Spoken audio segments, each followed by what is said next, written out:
नमस्कार, वंदे भारत भारत तक देख रहे हैं आप। आपके साथ मैं हूं सांची त्यागी। दुनिया के लिए बौद्ध धर्म गुरु और चीन के लिए साधु के भेष में भेड़िया, यही पहचान है दलाई लामा की। तिब्बत के धर्म गुरु दलाई लामा अब हाल ही में एक लेख लिखते हुए नजर आए। अपने लेख में भारत चीन संबंधों को लेकर दलाई लामा ने कई बातों का जिक्र किया, लेकिन इन सब के बीच में बड़ी बात यह है कि आज की तारीख में भी दलाई लामा चीन की निगाहों में है। चीन को दलाई लामा खटकते हैं और ये आज से नहीं, ये दशकों पुराना है। इसके बावजूद दलाई लामा अपनी लेख में क्या कह रहे हैं, किस बात की पैरवी कर रहे हैं, इस रिपोर्ट में देखिए। चीन लंबे वक्त से दलाई लामा पर नजरें टिकाए हुए है। बूढ़े और बेहद कमजोर नजर आने वाले दलाई लामा बीते कई दशकों से चीन का सिरदर्द बन चुके हैं। भारत चीन के बीच तनाव के कई कारणों में से एक दलाई लामा का भारत आकर रहना भी है, जो 1959 में एक सैनिक के वेश में तिब्बत से भागकर भारत में शरण लेने आए थे। अब तिब्बती गुरु दलाई लामा फिर सुर्खियों में हैं। उन्होंने एक लेख लिखा है जिसमें उन्होंने कहा कि अगर भारत और चीन के लोग अहिंसा और करुणा के मार्ग पर चलेंगे तो पूरी दुनिया को फायदा होगा। दलाई लामा का कहना है कि चीन ऐतिहासिक रूप से बौद्ध देश है और वो प्राचीन भारतीय ज्ञान के साथ अहिंसा और करुणा के आदर्शों का पालन करता है, तो पूरी दुनिया को इससे फायदा होगा। दोनों देशों में 1.5 अरब लोगों को इससे आंतरिक शांति मिलेगी। मनोरमा ईयर बुक 2023 में अपने विशेष लेख में तिब्बती बौद्ध धर्म आध्यात्मिक गुरु दलाई लामा ने कहा, मैं वास्तव में महसूस करता हूं कि अहिंसा और करुणा के खजाने में निहित शांतिपूर्ण समझ की अपनी महान परंपरा के कारण भारत अग्रणी भूमिका निभा सकता है। इन सालों में भारत ने कई क्षेत्रों में विशेष रूप से विज्ञान और प्रौद्योगिकी के संदर्भ में काफी प्रगति की है।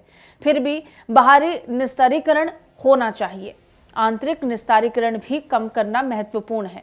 अपने स्वभाव की तरह दलाई लामा यह अपेक्षा कर रहे हैं कि हथियारों का इस्तेमाल दोनों ही देश ना करें, लेकिन चीन जो बात बात पर सीमा उल्लंघन करता है, उससे क्या देखा जाए और उसे लेकर क्या पक्ष रखा जाए, ये समझने वाली बात है।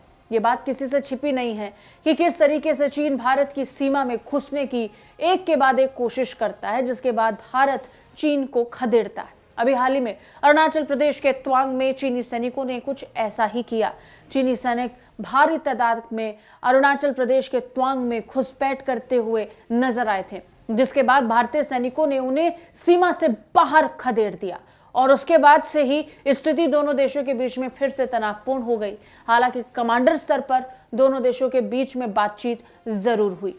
इन सब के बीच में दलाई लामा यह अपेक्षा कर रहे हैं कि भारत और चीन के बीच में जो संबंध है वो शांति के साथ स्थापित हो जाएं, हथियारों का कम इस्तेमाल हो और चीन और भारत एक साथ मिलकर काम करें। आज अब दुनिया तेजी से आगे बढ़ रही है, हर किसी में सबसे आगे रहने की होड़ मची है और चीन अपने आप को सुपर पावर घोषित कर चुका है।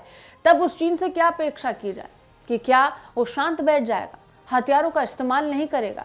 ये कहना बहुत मुश्किल है। और फिर भारत तो पहले ही कह चुका है, हम कभी भी किसी भी दुश्मन पर पहला वार नहीं करेंगे, हम वार सहने वाले देश भी नहीं हैं। लिहाजा अगर हम पर आंख उठाई जाएगी तो हम उस आंख को जरूर निकालेंगे। ये भारत बहुत पहले ही साफ कर चुका है। तो इस लिहाज से ये पूरी तरीके से चीन पर निर्भर करता है कि वो भारत के साथ कैसे संबंध चाहता है।